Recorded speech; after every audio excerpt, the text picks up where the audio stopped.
Hi everybody, and welcome to Outdoor Ed with Mary. The first week of every month, I'm going to be featuring some species of the month, and these are going to be species that are common to see in our area this time of year, and they're going to include plants, insects, and animals. Our first species for September is the sunflower. This is a great time of year to see sunflowers bloom, but also to start to see their seeds forming and the birds and animals coming to feed on those seeds. You can keep an eye out for creatures like this bright yellow goldfinch, as well as squirrels and chipmunks stuffing their cheeks. I'm sure you've taken a close look at a sunflower before and noticed the spiral pattern in the middle. But did you know that this pattern has a name? It's called the golden ratio, and it's a ratio that can be found in art and nature all over.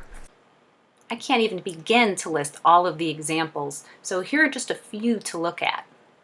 Here we see some examples in nature, including a galaxy, a hurricane, a shell, and we also notice the ratio in some of the most famous artworks of all time, and in some of the most famous works of architecture and building. But that's not all. It turns out that what you see in the center of a sunflower is actually a bunch of tiny flowers, or what we call florets.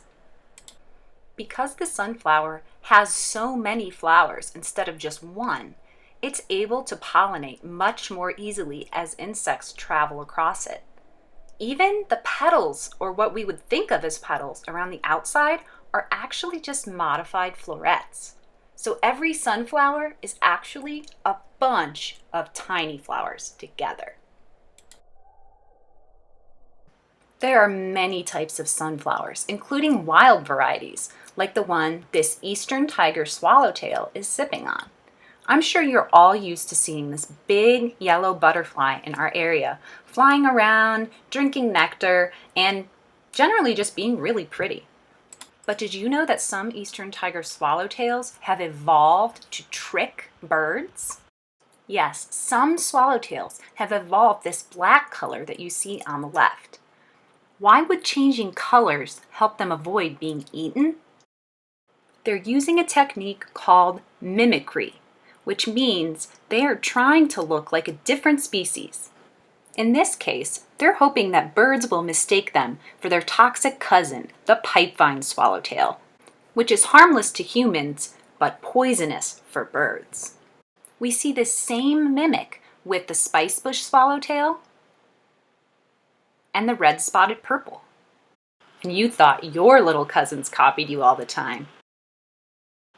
Now let's look at a species that I'm sure you've seen growing on roadsides or along the edges of woods. Do you recognize it? This species is called jewelweed. And it is very weed-like in that it grows really quickly. You can identify the jewelweed plant by its leaves, which have what botanists call teeth along the edges, and by their flowers, which come in all shades of yellow, orange, and red, and have a long tube coming out the back. That tube is just the right size for an insect coming to feed on nectar to get brushed all over with pollen. When the insect goes to the next jewelweed flower for more nectar, it brings the pollen with it, and that's how the plant gets pollinated.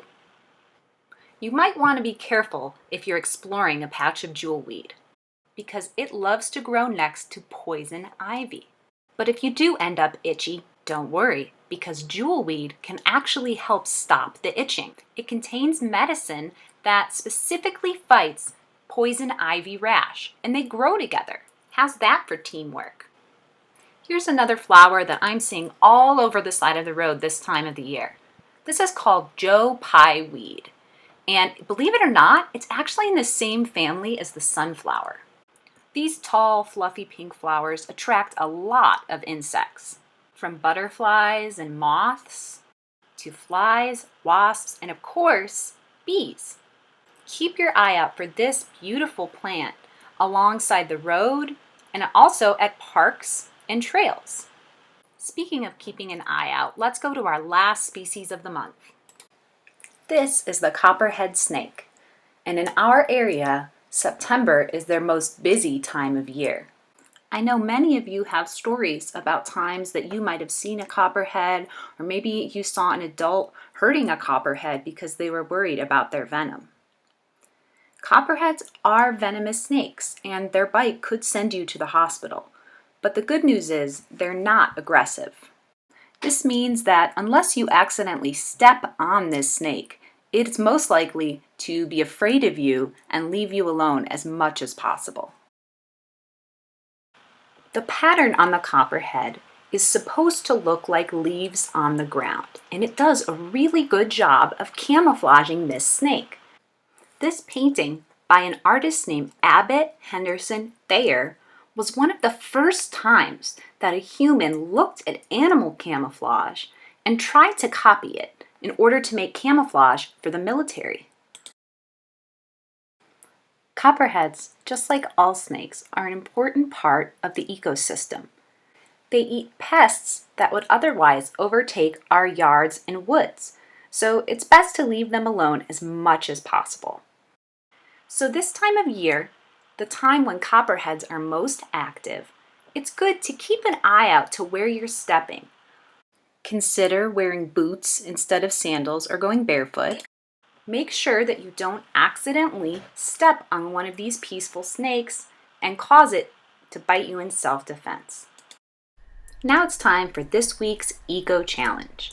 And this week, I want to try something a little bit different. I want to hear your questions about the outdoors. They could be about anything: plants, mushrooms, insects, animals, weather, hiking, anything to do with the outside. So your challenge this week is to do 3 things. 1, go outdoors and explore. 2, find something that makes you really curious. And 3, ask me a question by clicking the Google form attached to this class material. I look forward to reading your questions, and I'll see you next week. Bye-bye!